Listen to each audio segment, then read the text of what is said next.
Good evening. At this hour from the business desk, we look at the first day of the 2020 World Economic Forum meeting. It has been focusing on the Russia-Ukraine tensions, post-pandemic recovery and the rising global inflation. Now, the first in-person meeting in over 2 years kicked off in Davos, Switzerland earlier today. Our business editor, Xolani Mbanjwa, is live for us there. Xolani, good evening to you. Talk us through what characterized day one of the 2022 WEF gathering.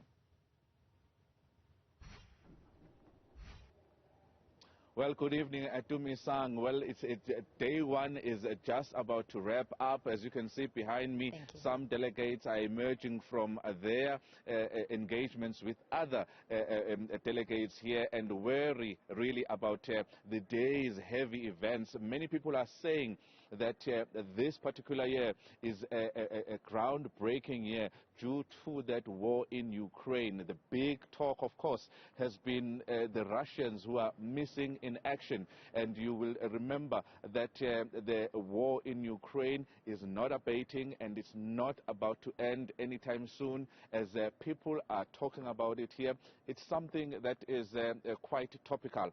Another topical issue has been the fear that there could be an onset of the recession in the US and what that means for the rest of the world. And an emerging economy like South Africa, a recession in the US would have ripple effects all around the world, and it's something that is quite important, that is on everyone's minds here in Davos. And of course, when it comes to climate change, it's really topical. In 2019, Greta Thunberg was here. It was something that was quite topical even then.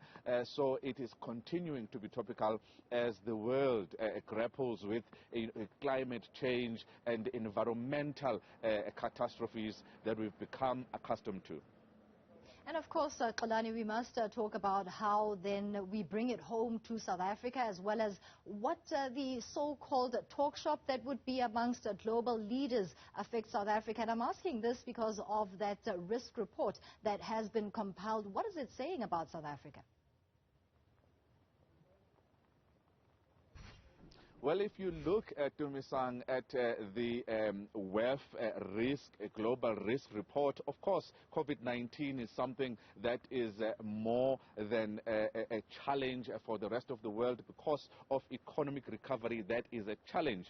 But when you look and hone in on what it says about South Africa, it warns of social unrest that could actually be brought on by the high cost of living. It also speaks about economic stagnation, and where you find that inflation is rising at a huge and high pace, while at the same time there is a low economic growth, or none at all, as it were.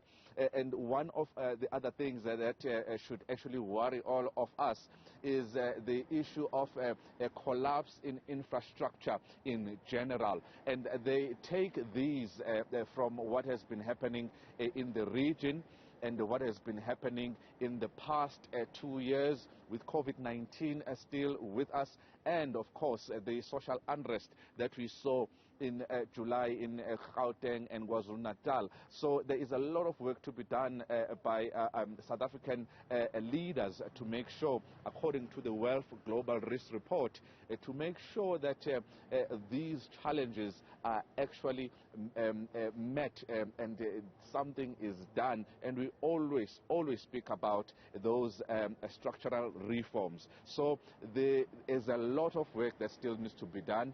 The big question is, are world leaders listening? And the next few days will be crucial to actually see what kind of deals are made and what kind of concessions these world leaders actually look to make. We'll leave it there with our business editor, Xolani Mbanjwa, out in Davos at the World Economic Forum. And